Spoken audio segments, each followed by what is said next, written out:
This is the Benchwarmers Trivia Podcast. We have assembled the world's finest sports and trivia dorks to prove once and for all that we are just as bad at this as we were at sports.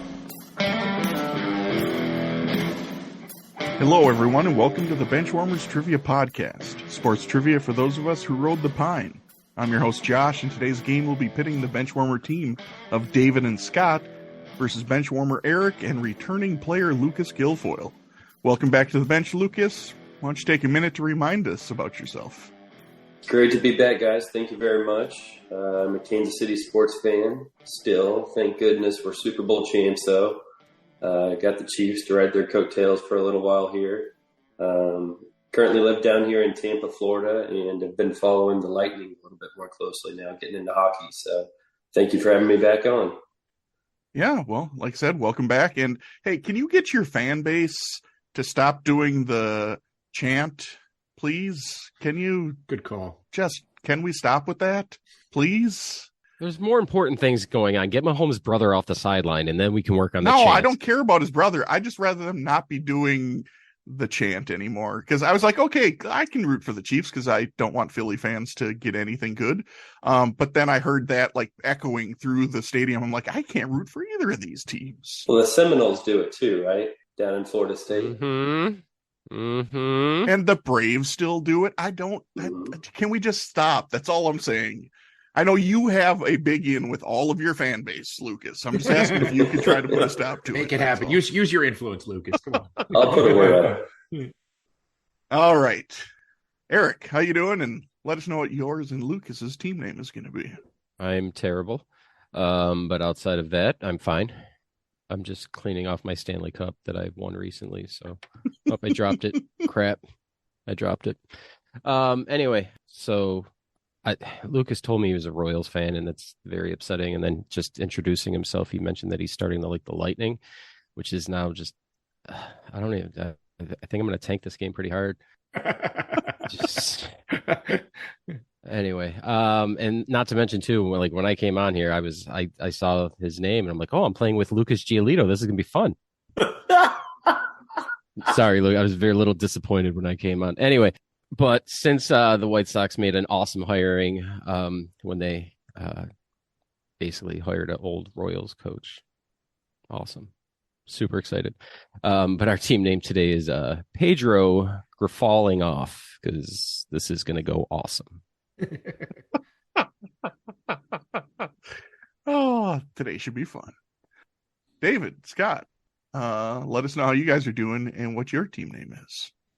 Yeah, I'll take this since David has our team name. I'm good. It's been a long day. I went to the aquarium today, which I'm going to be honest with you. I had a surprisingly good time. I didn't really understand aquariums.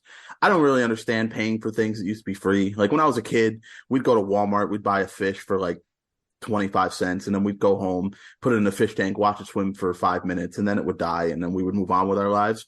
And now people drop like $60 just to go see fish, like in a building. So I don't really get that. I don't understand OnlyFans. Like porn used to be free, now you have to pay for it. Paint and sips, like people used to paint at home, now you got to pay to go and drink and paint. I don't really understand why we pay for things that should be free, but I had a surprisingly good time at the aquarium. There were some sharks. No one got attacked, unfortunately, but I made the best out of it, so I'm good. I'll just leave it at that. All right, David. Still trying to get a picture of a young Scott Grimes going to pick up a shark at Walmart and taking it home.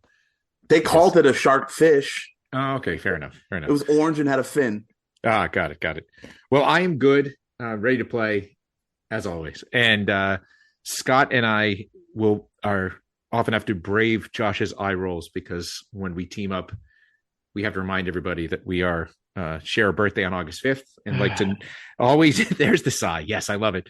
And name our teams after famous other 8-5ers. So tonight's team name in honor of Winter and Summer Olympian Lolo Jones will be YOLO Jones. So that's us tonight. So we have Pedro Grifalling Off versus YOLO Jones. All right, well, before we start any of this nonsense, let's kick it over to Dan for the rules.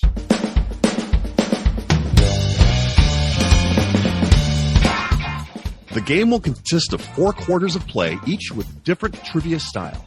The styles of quarters 1 through 3 will change from show to show, and I will explain them as we go along. Like any good sporting event, we will have a halftime show after the second quarter with entertainment questions. And in the fourth quarter, our teams will wager from their points accumulated to see who are today's clipboard captains, to be honored like the true benchwarmers they are. All right, let's get this game underway. I'm getting fed up with Dan's rule reading. Like, he's just so pompous in that one. Like he's better than me. Well, he is. Maybe he is better than you, Eric. But No. You have a Stanley Cup. He does not. And a throwback trivia take on tournament wins. So where are you on that one, Dan?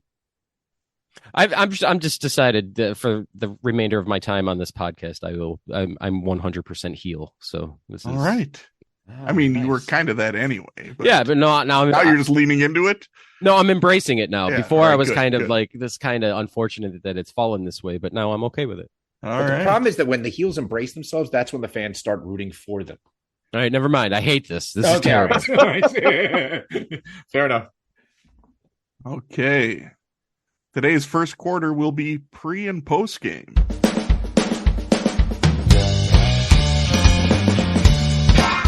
Pre and post game. For this quarter, there will be 4 before and after style questions. For example, if I said, what all-time leader in receptions for the Indianapolis Colts was a Notre Dame safety drafted by the Minnesota Vikings, the answer would be Marvin Harrison Smith. Each question is worth 25 points. Today's pre and post game will be the nickname edition. Note, if the second nickname typically starts with the, it will not be included in the answer.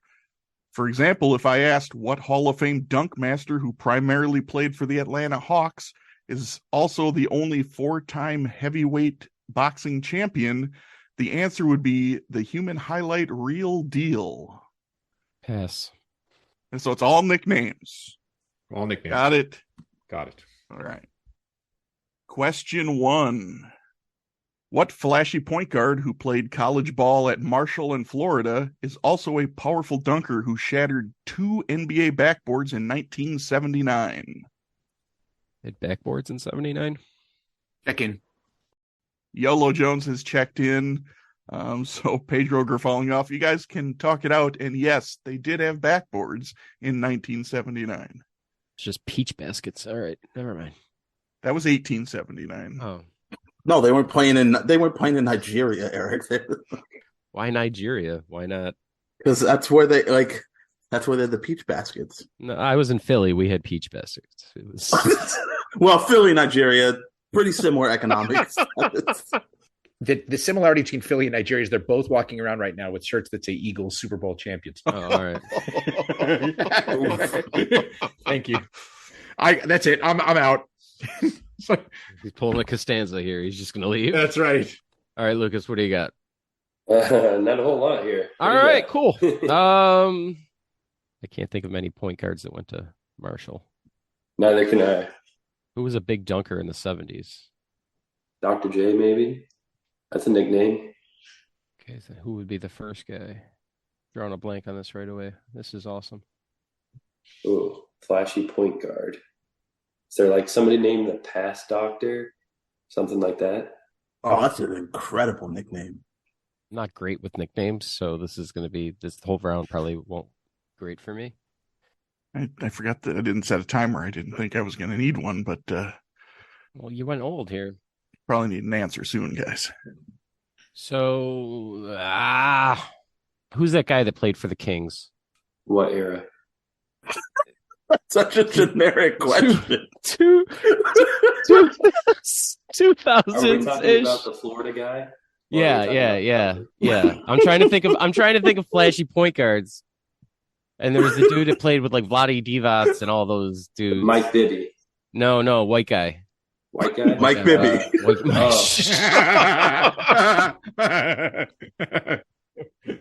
Jason Williams. What was his nickname? Gosh, he could be the Pass Doctor. Oh my god. It's White Chocolate Thunder. Yes. And YOLO Jones. We're already under protest. First question. Backup truck for sure.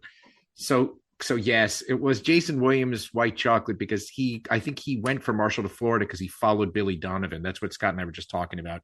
But yes, White Chocolate Thunder. And I was telling Scott, I'm ready for the age jokes, but I remember watching one of the Daryl Dawkins breaking the backboard live when it happened. So anyway, yeah, White Chocolate Thunder. Both teams will be getting their points. One who got it right away, and the other, it took a little bit of time. I was stuck. I didn't even think, like, I should have just started thinking of flashy point guards and totally ignored the fact that they went to anywhere to college, and I probably would have got there a little faster. But anyway. Sure. So Jason Williams, a.k.a. White Chocolate, has White Boy tattooed across his knuckles, because of course he does. And Daryl Dawkins, a.k.a. Chocolate Thunder, appeared at WrestleMania 2 as a guest judge for a boxing match between Mr. T and Rowdy Roddy Piper. That's right. Moving on to question 2. What two-time National League MVP from the Giants is also the boxer who became the youngest heavyweight world champion when he knocked out Trevor Berbick in 1986? And I'll start the timer this time. We can check in, Lucas. Okay. Pedro Grifalling off is checked in. YOLO Jones, I'm going to need an answer from you pretty quickly. The timer just went off. We'll take a little bit of time and then we'll. Yeah, exactly. So this is what we've got. The only guys I can think of that were two-time MVPs for the Giants were Carl Hubble, who was the meal ticket. So he was a great nickname, but I don't think it works with anything we've got. That's a terrific nickname. I think Willie Mays won exactly twice, and he was obviously the Say Hey Kid. I really thought Mike Tyson knocked out Trevor Berbick. It sounds. Oh, he was Kid Dynamite. That was one of his nicknames besides Iron Mike.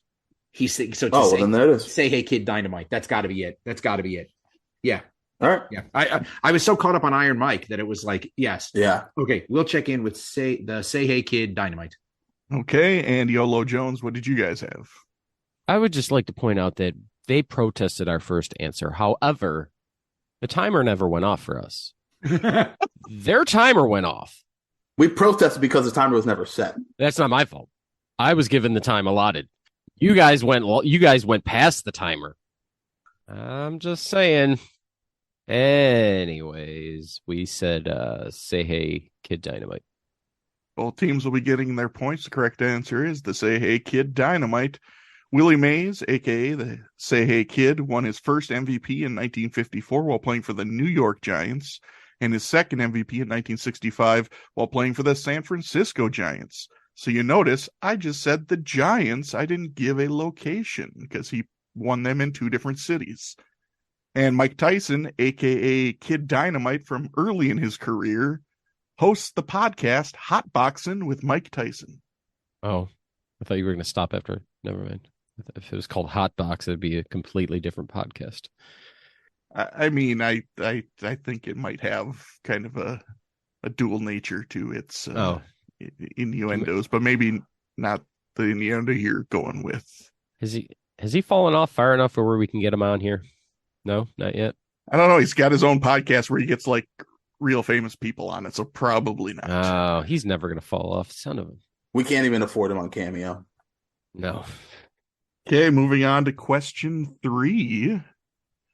What three-point specialist with the worst shooting form ever is also the Astros collective that includes 2 Hall of Famers?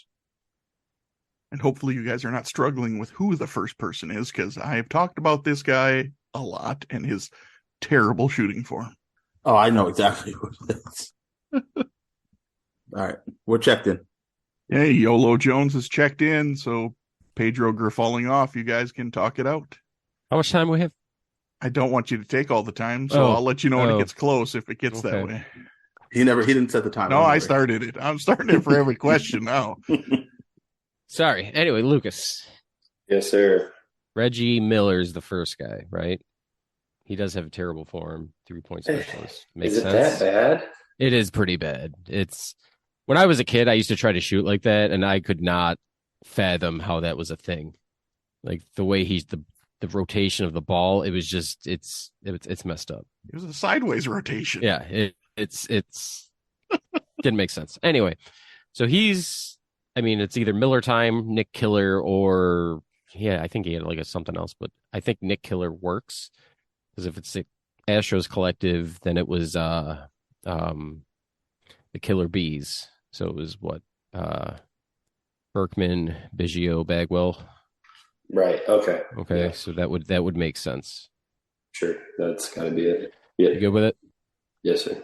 All right. So we're gonna talk this out for another 6 to 8 minutes, and then we'll check in with Nick Killer Bees. Okay, and Yolo Jones, what did you guys have? Yeah, we were on the same path.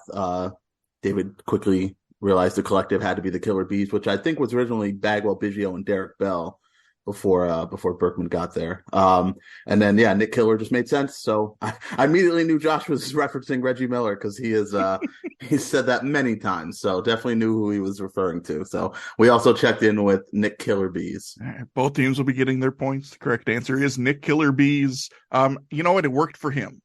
It worked really well for him. Definitely I don't know how it worked for him, shooting with a sideways rotation, but hey, more power to him.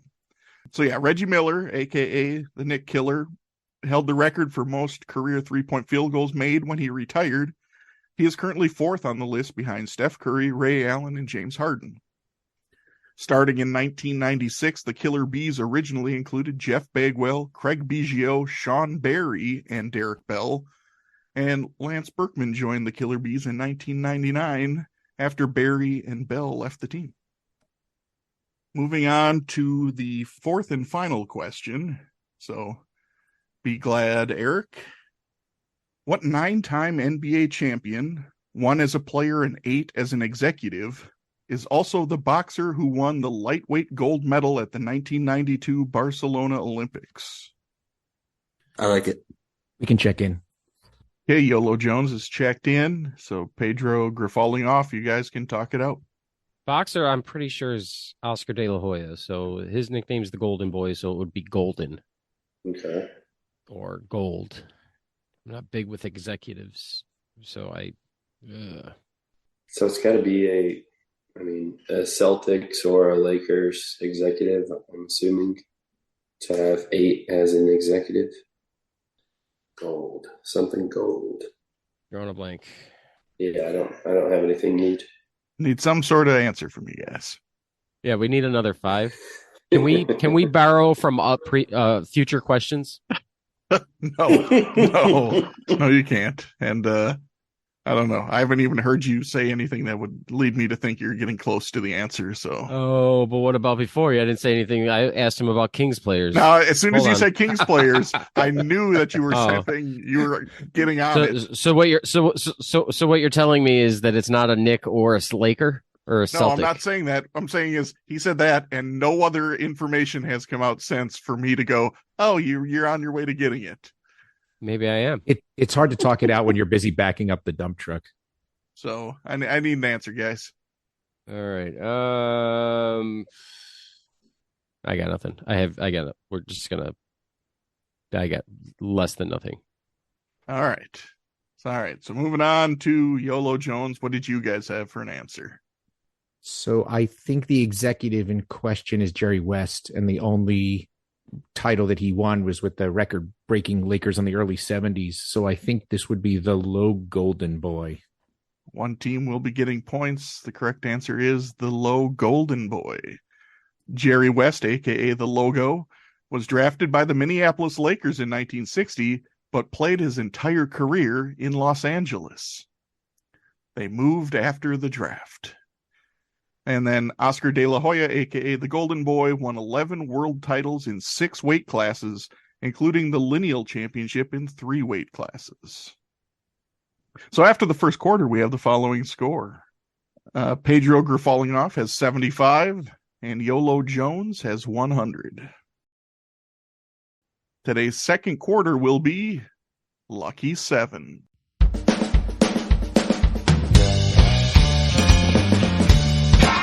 Lucky 7. For this quarter, there will be 3 lists containing 7 items.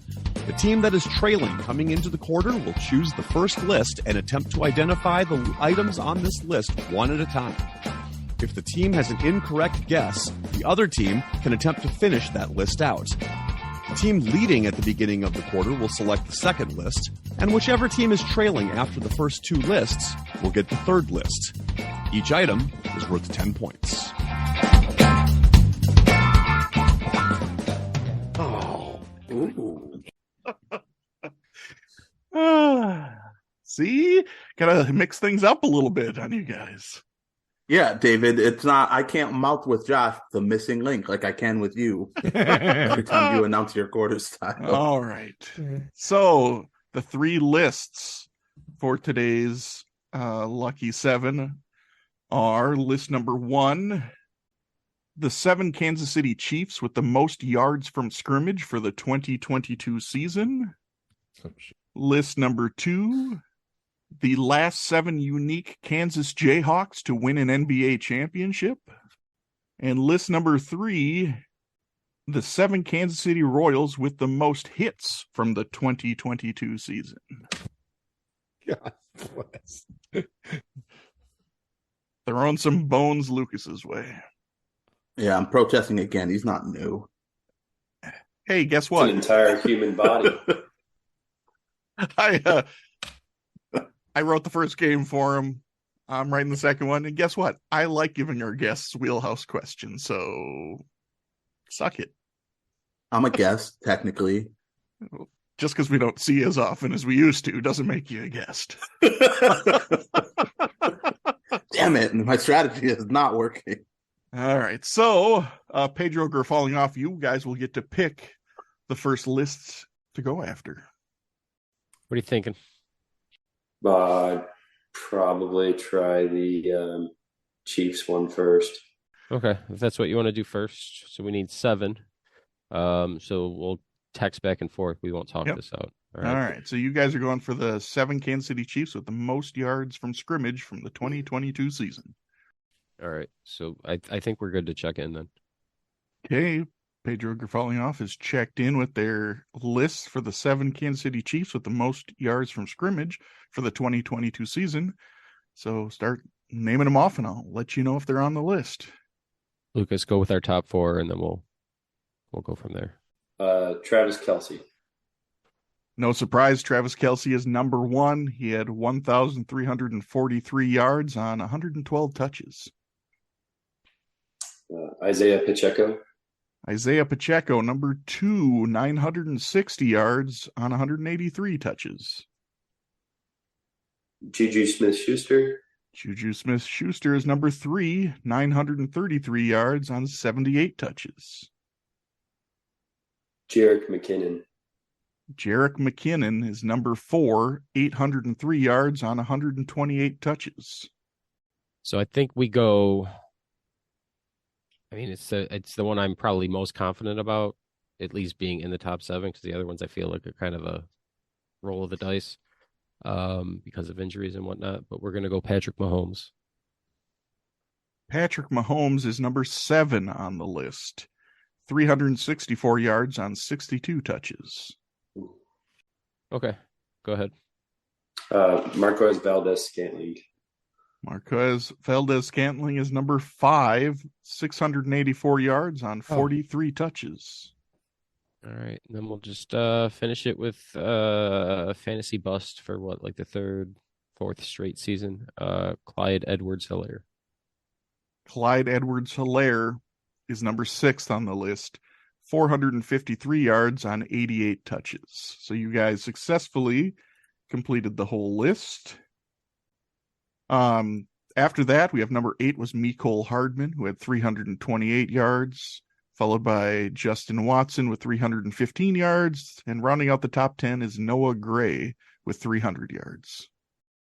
Well done, Pedro falling off. So now, YOLO Jones, which of the other 2 lists would you guys like to tackle? We're going to take unique Kansas players, NBA championships. Okay. So then, yeah, take some time here. Do you guys have your list or do you need a little more time? Need a little more time. Okay.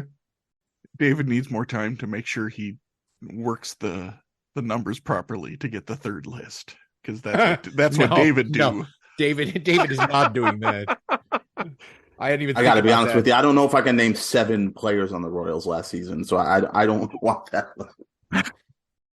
Okay, we're gonna check in. Okay, Yolo Jones has checked in with their list for the last 7 unique Kansas Jayhawks to win an NBA championship.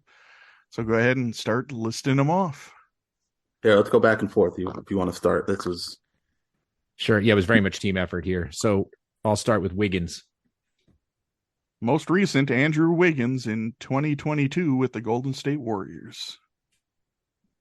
All right. Next up, we're gonna go Morris. I'm going to need you to be more specific. All right, then we'll pull the if you want to save that one for later, but I will need it to be more specific than that's that. That's fine. We'll think about that. But in the meantime, because that's right, exactly what we were debating. Go ahead. Okay. Our number 2 then will be Mario Chalmers. Mario Chalmers is the 5th most recent, winning in 2013 and 2012 with the Miami Heat. Let's go Paul Pierce. Paul Pierce is the 6th most recent, winning in 2008 with the Boston Celtics. Yeah. We're going to say Brandon Rush. Brandon Rush is the 4th most recent, winning in 2015 with the Golden State Warriors. All right, David. So now it's, do we go with our ones that we're not so sure about, or do we go back to Morris? Well, let me take the coin flip. Since you told us anyway, and I wasn't paying attention, what number was Pierce? Did you say Pierce was 6th? Okay, then I think we go with. We have to go with the one that might have been on the same team. Yes, exactly. We're gonna go with Pollard. Tied for 6th in the 7th spot is Scott Pollard, who in 2008 was a member of the Boston Celtics.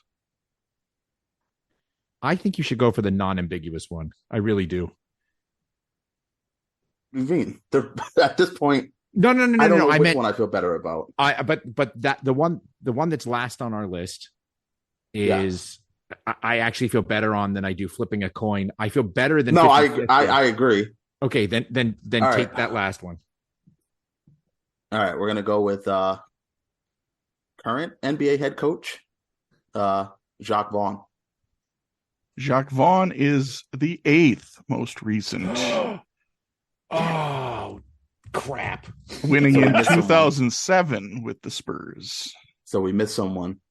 We did miss someone. Shoot. So there are 2. And it sucks because they get to take a guess on the more. Yeah, there are 2 remaining Jayhawks on this list. Who could that be? And just to kind of recap, it's the 2nd and 3rd most recent Kansas Jayhawks to win. And you guys can talk this out, Lucas. So we know it's a Morris. Yeah. So let's think about teams, I guess. I'm gonna say it's gonna be Markieff Morris because he won it in the bubble. That's right. Yeah. You want to go with that? Yeah. All right. We're gonna go with Markieff Morris. 2nd most recent, Markieff Morris in 2020 on the Los Angeles Lakers in the bubble. There's one more player on the list. Okay, so who is 3rd? Did you catch that? 3rd is what you're looking for. Who was 4th? I'm sorry. 4th was Brandon Rush in 2015 with the Golden State Warriors. So 16 was Cleveland. Yeah. It was on Cleveland from It's going to be Cleveland. Because LeBron, up to that point, had never not won an NBA championship without a Jayhawk on his team. Actually, all of his championships have had Jayhawks. So that would have been, that's a tough one. He's a big, goofy Russian center dude. Sasha Khan. There it is. That's him. He went to Kansas, right? He was on Cleveland. That's who you're going with? Yeah. That's it. 3rd on the list, Sasha Khan with 20 in the 2016 Cleveland Cavaliers. I wasn't sure that was going to be somebody that people were going to be able to pull, but I forgot he existed, to be honest with you, until David brought him up just now. I think he might have only been on the team in the league for maybe 1 year. Like, he wasn't there for long. But he was on the roster and got a championship. So, damn it. So we mentioned Jacques Vaughn being 8th on the list. After that, you have to go back to 2006 with the Heat, Wayne Simeon. And then before that, you have to go back to 1976 and 1974 with the Boston Celtics, JoJo White. Wow. So there was 30 years where a Kansas Jayhawk never won an NBA championship. Sorry, Reef LaFrance. All right. Well, that brings us to list number 3. Let me double check. Should be theirs. It is theirs. So, because what? How is it ours? Because you guys got 50. They got 90 out of the 2 lists. So they have outpassed you. I promised I didn't do that on purpose. No. I believe you because I believe Scott when he doesn't think he can name 7 Royals. I have one.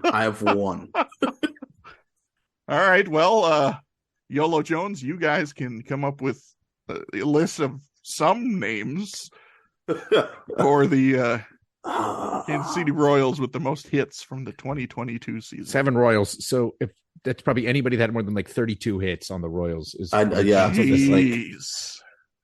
So here's a guy for sure. Disrespect. Yeah, we're checked in. Yeah, YOLO Jones is checked in with their list of the 7 Kansas City Royals with the most hits from the 2022 season. Start your list, gentlemen. So we'll start with Walling favorite, Bobby Witt. Bobby Witt, Junior. number 1 with 150 hits, well more than 32. I'll take the next one. I'll let Scott go after that. So next one after that is former Red Sox Benintendi. Andrew Benintendi is 3rd on the list with 111 hits. Once again, quite a few more than 32. I'll probably let that go now. All right, we're going to say MJ Melendez. MJ Melendez is 6th on the list with 100. Okay.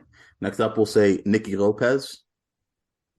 Picking off the bottom of the list, Nicky Lopez is 7th with 99 hits. Wait, Scott, you didn't go in order. You missed our number 4. But that's okay. I mean, we got away with it, but did you? Yeah, I'm going to say him now. Okay. Sal Perez. Number 2 on the list, Salvador Perez with 113 hits. So we're missing number 4 and 5. Correct. We don't feel good about these guys. No, I don't either. I'd still throw them the list the way we got it, though. Yeah, I think we have to. Don't feel strong about this at all, but we're going to say Hunter Dozier. Hunter Dozier is number 4 on the list with 109 hits. And we don't have anyone else. And he's not going to be on this list, but it's the name we had. It's the gentleman that got traded to Toronto mid-season, but it's all we have left. So we're going to say Whit Merrifield. Whit Merrifield is number 8 on the list with 92 hits. Not far off. Yeah. So not far off. So there is one name left on the list, number 5. Pedro Lucas. falling off. It's up to you guys. Lucas, it's the only name we have left, so. Yeah, I got 2 on our list. I thought I didn't hear, but I guess there's only 1 left, huh? Well, discuss with Eric then quick if you think you had 2 there. Yeah, is it MIT? Did they say MIT yet? Who? Michael A. Taylor. No, they didn't. Oh, no, yeah, they didn't say him. No, that's the one That's the only one I had left that we talked about. Okay. Did he just call him Michael Ann Taylor? No, MAT, Michael A. Taylor. Oh, okay. Is that who you're checking in with? I think so. Yeah. I think that's got to be it. Yeah, Right. That's it. Number 5 on the list, Michael A., not Michael Ann Taylor with 105. All right. That's Are a you different positive big that it's league. not Ann? So, hey, well done. All 3 lists were fully completed by the 2 teams. 1 solo and 2 with some help. Dude, that was rough. Whit Merrifield's 8th half the season. But I was like, Vinny Pasquantano might be on this list. He came up in almost September. all 7 had triple-digit hits. David, Correct. in your disrespect, saying 32. By the way, number 9 was Vinny Pasquantino, something like that, with 76 hits. And number 10 was Kyle Isbell with 54 hits. That's not that many more than 32. Not really. Not really. It gets really low after 10. I didn't write the list down, but it gets down to 32 in a hurry. Well, the fact that a guy that got traded was 8th and Pasquantano came up, mid-August maybe? Yeah. And he's on the list, like... All right, so after the second quarter, we have the following scores. Pedro Grifalling off is at 175, and Yolo Jones is at 210. And that brings us to halftime.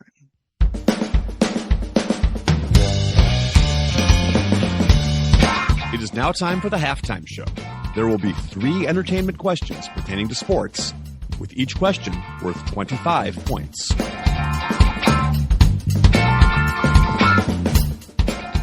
Today's halftime show is number 1 box office films over Super Bowl weekends. I will give you the number of the Super Bowl and the top 3 billed actors. You must name the movie. Okay. The movies do not need to be sports movies. I don't think this will be super difficult, but I thought that about some of my pre and post games, but here we go.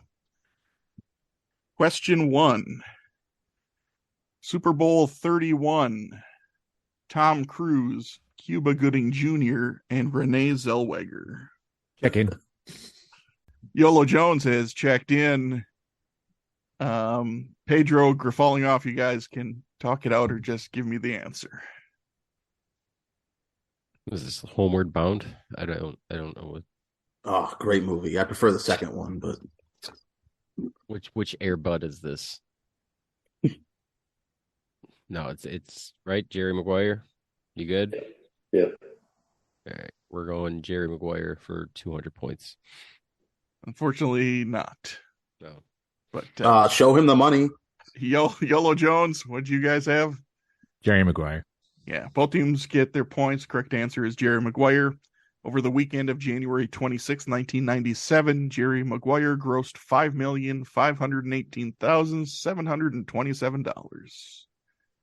You had David at hello with that question. He checked in so quickly. All right. Question 2. Super Bowl 35. Jennifer Lopez, Matthew McConaughey, and Bridget Wilson Sampras. Checked in.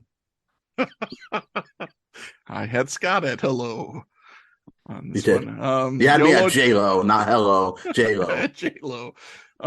Yolo Jones has checked in. Pedro Grifalling off. You guys can talk it out. What Super Bowl was this? Super Bowl 35. 2001? Yeah. You know anybody in those movies? I don't know. They got that pretty quick. It's Scott. It's a rom-com. He's cheesing over there, too. It's a J-Lo movie. Of course, it's a rom-com. No, it's trash is what it is. Sometimes those things are mutually exclusive. Okay. Rom-com. I hate that those are even put together. They're never funny. Well, I guess this one had a sports adjacent actress. When Harry Met Sally wasn't funny to you? It's all right. Princess Bride. That's not a Should have called rom-com. her Harry, not Sally. What's that stupid movie? Is it the one where McConaughey's got the glasses on and a goofy haircut? That's it. So you've named every Matthew McConaughey movie. Go. That's right. All right, let's keep this going. Is that the one where Matthew McConaughey plays for the Kings? I was saying it's Yeah. Is it? crap. No, the only one I can think of, the one he's in with who's that blonde lady with the boobs? God. Oh, that's Kate who's that Hudson. Kings player? I think I know who you're talking about, but I don't know if she has that much boobs. Not that, and I'm not. Some. She has boobs, yes. Yes. All right. Yeah, that probably isn't this one, right? Because her name wasn't in the list. Is this Geely? I mean, Bridget Wilson Sampras is blonde and has boobs, so her like That is true. That is true. All right. Oh crap. I can see the cover of the movie because it pops up on my. All right, Netflix. who's on it? What's that? Who's on the cover? McConaughey and J-Lo. is McConaughey wearing glasses and a goofy haircut? Yes, yes. Well, as I say, 2001, I was employed at Blockbuster Video. You really should have Come this on. then. You should really know this then. It's something to do with maybe like a wedding or The Wedding Planner. Got Yes. it.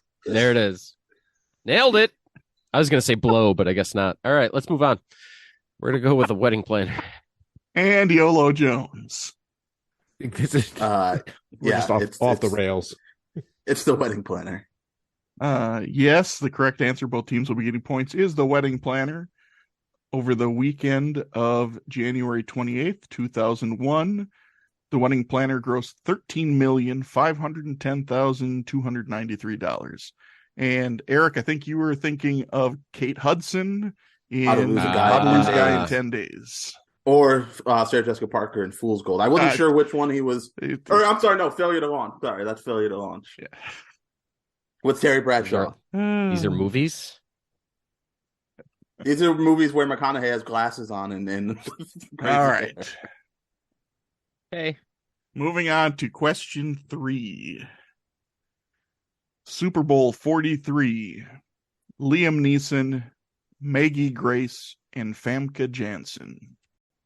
All right, we'll check in. Yay, Pedro falling off is checked in. Yolo Jones, you guys can talk it out. Well, I asked what year because I think this is the first Taken, right? Because there's 2 or 3 of them. There's 8. I mean, at this point, there probably is. They took his dog at the end. The last. I was gonna say the last 5 are straight to DVD, like straight to streaming.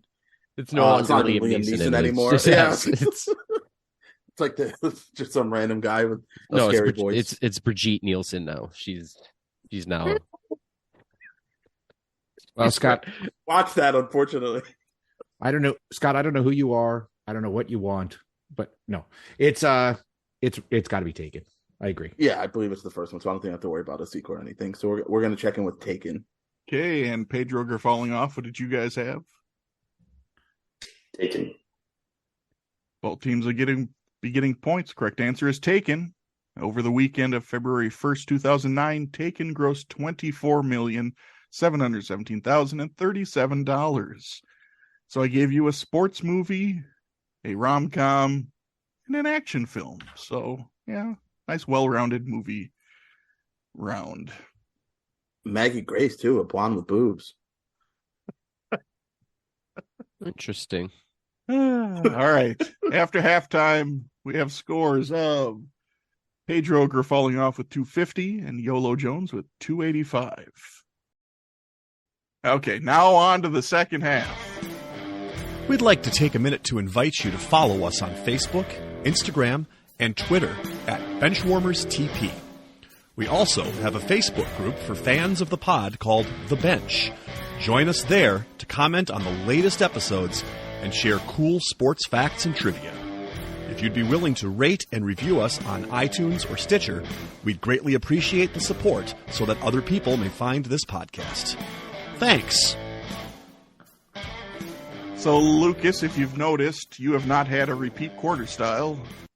Because the last time, I think it was Sporting Haikus, Missing Link, and 5-on-3, maybe? I can't remember. Yeah, anyway, so. But the point is, I've given you another unique quarter style. So, today's third quarter will be Flop, Turn, and River.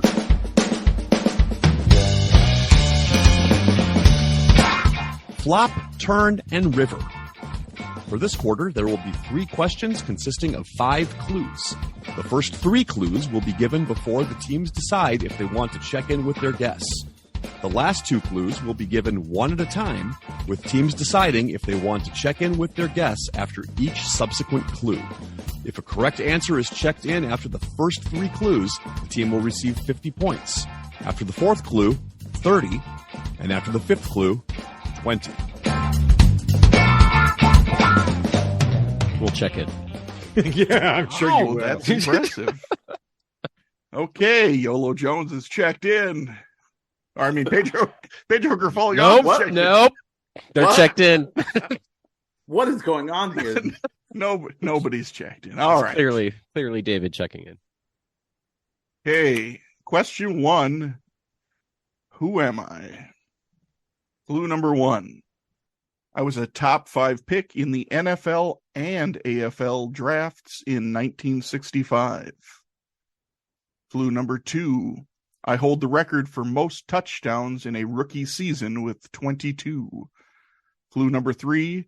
I was named Comeback Player of the Year in 1969. Nice. You don't even have to consult me, David. Just this is all you. You watched it live. It's fine. I think he was at that draft. I'm sure he was. He was born in '69. Maybe I had a womb with a view. Oh. No, sorry. It's a Weird Al joke, Like that as actually. an episode I don't title. think we want to talk about your mother that way. You can, I guess, but we're not going to talk about your mother that way. Right. No one else can call my mom Meatloaf, but I'll do it all the time. All right. We're going to check in. Oh. Okay, Pedro Guilfoil off is checked in. YOLO Jones, you guys can, I guess you can talk it out. Yeah, you can talk it out because they're checked in. So you guys can talk it out, decide if you're going to check in or if you would like another clue. So I don't know, probably a year ago, I had a whole round about players that were drafted back to back that went onto the Hall of Fame. And I believe the 65 draft was one of them because Dick Butkus and Gale Sayers were drafted actually back to back, both by the Bears. And I think Gale Sayers was drafted 5th. This would have been around the same time. He could have easily been also drafted in the AFL. Yeah. And he would be the kind of guy that would come out and set a rushing record. I think given that they checked in, I don't even know who else is around that age. I feel like it's got to be Gale Sayers. I don't know why he would have been. I agree. Yeah. Okay. The only thing I don't remember is the comeback player of the year piece. That's not a list that I've really sort of processed yet. Well, I mean, maybe he got hurt or, some. Sure. Yeah. I mean, I like it. Yeah. I mean, it's a notable enough name where it's someone you could get after 3 clues. Oh, and he did go to Kansas. Just for the record. Okay. We'll check in with Gale Sayers. Okay. And and Pedro Guilfoil off. What did you guys have? David got my poker face on that one when he said, he did go to Kansas. Yeah, we had Gale Sayers too. He pulled it. I confirmed it. We're rolling with it. All right. Well, let's hear the other clues and see if you guys are correct. Clue number 4, in 1977, I was inducted into the Pro Football Hall of Fame and am the youngest inductee in its history. And clue number 5, I, along with Brian Piccolo, were immortalized in the made-for-TV movie Brian's Song. Correct answer is Gale Sayers. Sayers is also tied with Ernie Nevers and Alvin Kamara for the most all-purpose touchdowns in a single game with 6. Sorry, Dan, if you're listening to this. The Kamara one happened against the Vikings. Moving on to question 2. Who am I? Clue number 1. I am a 2-time Olympic gold medalist. Clue number 2. I competed in both the 2000 and 2004 Summer Olympics. Clue number 3. I was not a swimmer.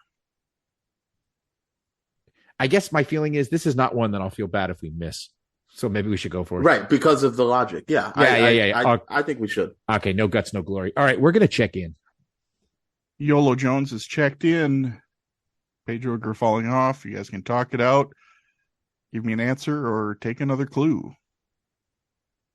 I mean, there's got to be plenty of people that meet this criteria, right? That's That's what's holding me up. Yeah. So, Did we win basketball in 2004 USA? So I'm just going to let you know that there aren't a bunch who qualify with this. When I give you the clarifier that it's a U.S. person, there's only one who fits all three of this criteria. Wow. okay. Well, That takes that out of the equation then. yeah. That somehow actually makes it harder. You think it's a team sport or you think it's individual? I would think individual. So I'm going to either need an answer or you need to take another clue. Let's go with Michael Phelps. I feel like he doesn't have that many. What's that? No, I'm kidding. Okay. Please check that in.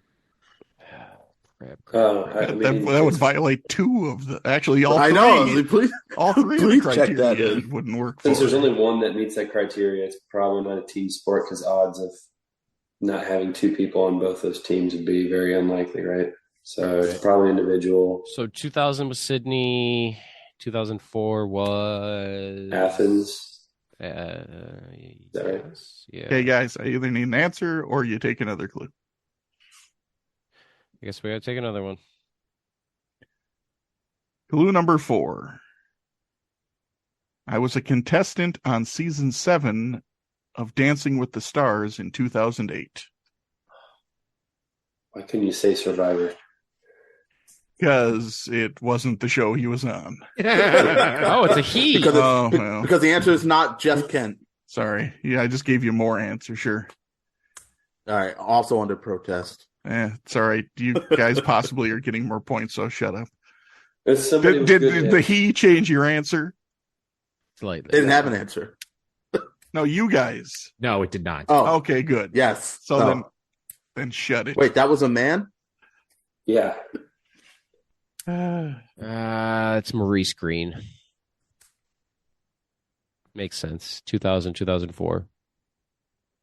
That's him. Okay. We're gonna check in with Maurice Green. Okay, and YOLO Jones, what did you guys have? We also had Maurice Green. Tell him why. No, I'm not going to tell them why. Okay. I'm going to hold that back. Well, maybe I'll tell them why, because I think Okay. I know what you're going for there. Okay. All right. But maybe I won't. Both teams are correct and will be getting their allotted points. It is Maurice Green. Neil Walker and Lindsey Benko were also two-time gold medalists who competed in the 2000 to 2000 Olympics for the U.S., but both were swimmers. So now there could be ones who won more than two. I said he's a two-time. I said they were a two-time Olympic gold medalist. Josh, did you ever read your fifth clue? I was asleep. Oh, no, I didn't read the fifth clue. The fifth clue is I was the fastest man alive, holding the world record in the 100 meter from 1999 to 2005. Okay. So I didn't miss it. Okay. All right. Moving on to question 3, our last question in Flop, Turn, and River. Another Who Am I? Clue number 1. I played on the varsity basketball and baseball teams for my home state's university. Clue number 2. I was a member of the 1952 NCAA basketball championship team. Clue number 3. I was a head coach for only one university. We'll check in. YOLO Jones is checked in, so Pedro falling off. You guys can talk it out. Let me know if you have an answer or if you need another clue. Gotta be Dean Smith, right? That's exactly what I was just typing. And I also think I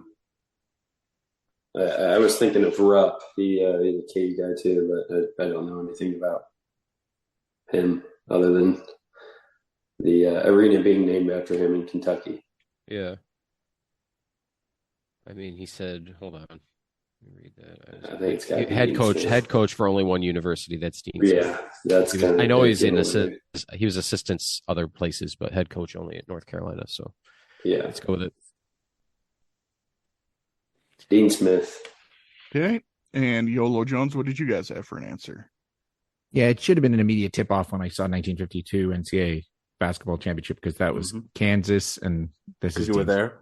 And this is absolutely positively Dean Smith. Well, let's check clues 4 and 5 and see if you are absolutely correct.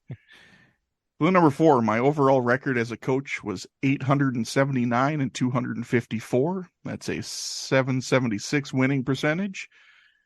And clue number 5, the arena in Chapel Hill, North Carolina is named after me. Both teams are getting their points. Correct answer is Dean Smith. In 2006, Smith was recognized for his impact on college basketball as a member of the founding class of the National Collegiate Basketball Hall of Fame, along with Oscar Robertson, Bill Russell, John Wooden, and Dr. James Naismith. Now, I don't know if you guys picked up. I'm guessing David did. All 3 of these individuals were born in Kansas and attended the University of Kansas. So yes, Dean Smith was on the team. He did not play very much. He was a much better coach than he was a college player. He was a pretty talented high school player, apparently. Probably could have been a hell of a baseball player too, for all we know. Well, he was. He played on the college baseball team. He did play on the freshman football team, but he did not continue playing after that in football. Did he also play lacrosse by chance? I don't think so. Nope, I think it was just he was a 3-sport athlete, and then he decided to narrow it down to 2 for the rest of his collegiate career. Because, jeez. I didn't realize he was that much of an athlete, to be honest, until I was researching him. He was actually even better person than he was as a coach. I mean, he's just, you should read about that side of him. He's incredible. But anyway, I'll shut up about that. After the third quarter, we have the following scores.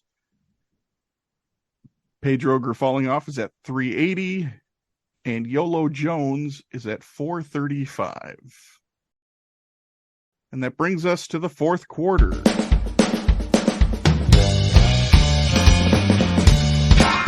The fourth quarter, known as Put Your Fours Up. This quarter consists of 4 categorized questions that teams will wager up to 100 points each, not to exceed their current point total. The categories for today are as follows. Question 1, nickname, in reference to the NFL. Question 2, L train, in reference to basketball. Question 3, he hate me, in reference to the NFL. And question 4, the logo, in reference to Major League Baseball. It is now time for the teams to place their wagers. Now that the wagers are in, on to the questions. Question 1 in the category of nickname. Packers defensive tackle B.J. Raji was given what nickname after he was used as an additional fullback in their goal line offense during the 2011 postseason? It was an homage to William Perry. We can check in. Pedro falling off has checked in. Yolo Jones, you guys can talk it out. Well, William Perry was the fridge. Didn't they call Raji the freezer? I know Nate Newton was the kitchen. For freezer reasons. Makes sense too, right? Because Lambeau. I'm just like I'm like Josh asked a Packers question. I'm sorry, I'm still trying to get over that. Yeah, that's a good point. So, did BJ Raji go to Kansas by chance? I forgot where he went to school. He did not go to Kansas. Okay, the whole game has not had Kansas. I know. I'm just right. Actually, wait, I think he went to Boston College. Now that I think about it, I don't know what. Yeah, he did go to BC. He did. Yeah, I'm good with the freezer though. Yeah. Okay, we'll check in with the freezer. For 100 points. For 100 points. Thank you. Thank you. And Pedro falling off, your answer and wager? Yeah, we went with the freezer for 100. Both teams are getting their points. The correct answer is the freezer. In the fourth quarter of the NFC Championship game, Reggie intercepted a pass from Bears backup quarterback Caleb Haney and returned it 18 yards to the end zone, breaking the Refrigerators NFL record for the heaviest player to score a postseason touchdown. Oh, the Packers got to play the Bears with Caleb Haney in the playoffs. I was a big Caleb Haney guy, and then he threw that pick, and I was like, well, there he goes. Yeah. But Reggie never scored in the Super Bowl, right? Because I think Fridge still has the record for the heaviest guy in the win in the Super Bowl. Correct. Okay. Yeah. Okay. Would Leon Lett have passed him? How big was Leon Lett? He was a big dude. Was he more than 320? He was certainly taller than the Fridge, but my God, the Fridge was an enormous. But he was shorter and the enormous. Fridge was only 320, which, I mean, back then that was huge. Nowadays, he'd be a light. He'd have to be a 3 technique. No. I think you're right, except go back and look at the clips of the Fridge. There's no way that dude was 320. Actually, his waistline was 320. Listen, I just looked up Leon Lett. There's no way this dude was 290. What? Yeah. Okay. Yeah. So this is their reported weights. Yeah.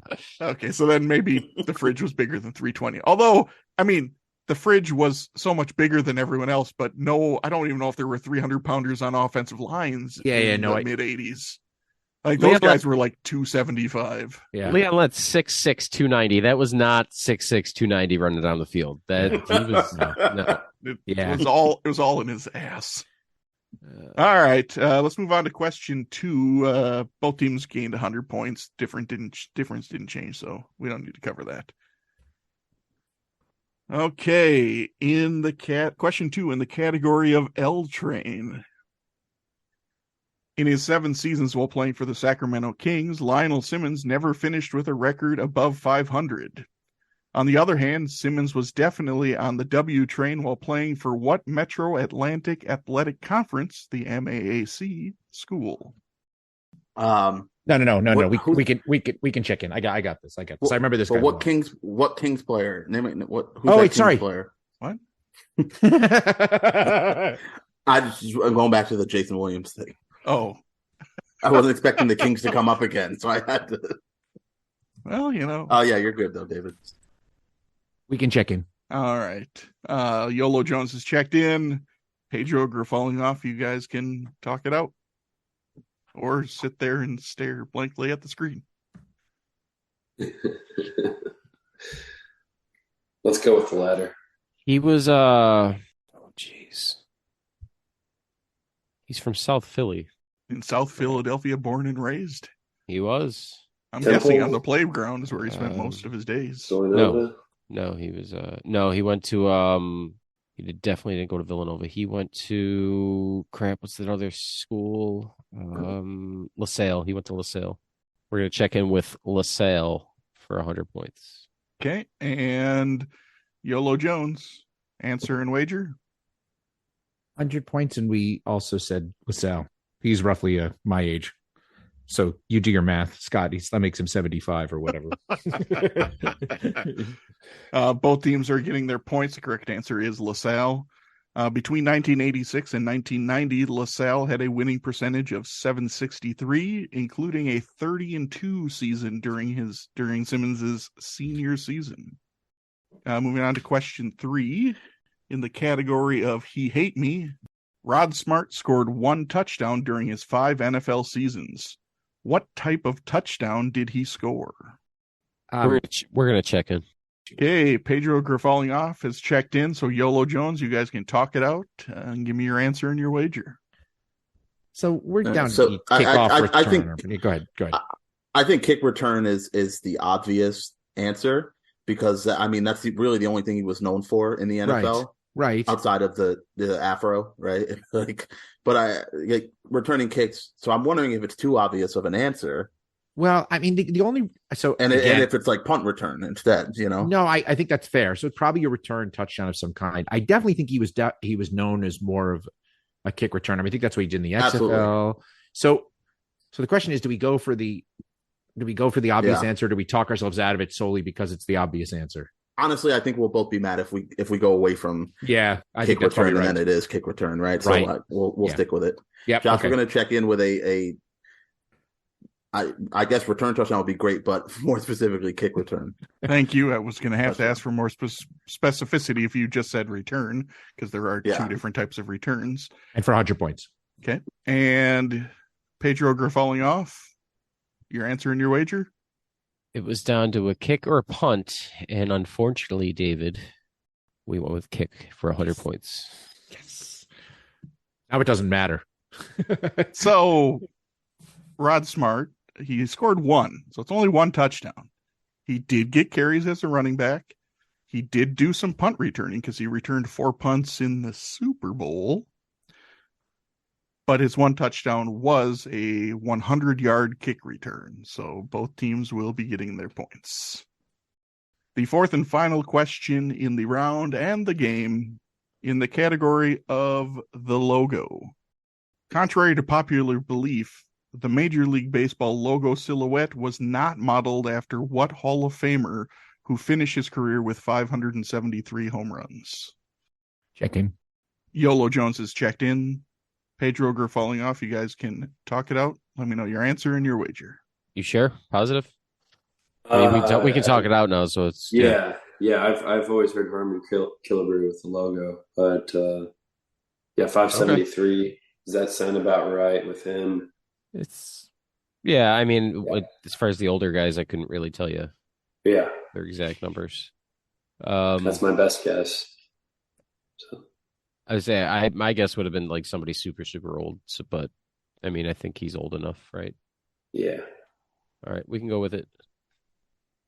All right, we're checking in with Harmon Killebrew for 100 points, except it's only 80.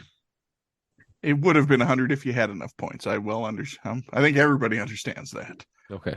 And Yolo Jones, answer and wager. I can do it from the 573 home runs, but I've also heard that Harmon Killebrew was supposedly. I remember growing up thinking Harmon Killebrew was the logo for baseball, and then only heard later that he wasn't. But we get checked in with Harmon Killebrew. For how many points? 100 points. Sorry.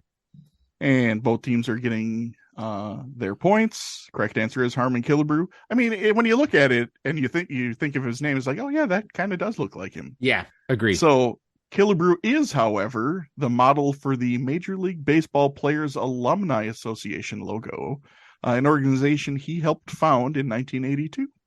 Just a little interesting tidbit for you. So now when he tells people, "Hey, I'm the logo," it's still legit. In the afterlife, because he's not with us anymore. Well, I'm guessing that's the first thing when you meet him. You know what else? I mean, he doesn't other talk people about have hit Hall 500.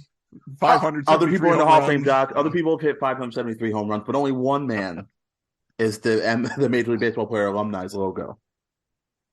That is correct. All right, the game has come to an end, and here are the final scores. Pedro falling off finishes with 760 points, and our clipboard captains of the game, who are receiving the coveted Shane Buechele Award with 835 points, is Yolo Jones.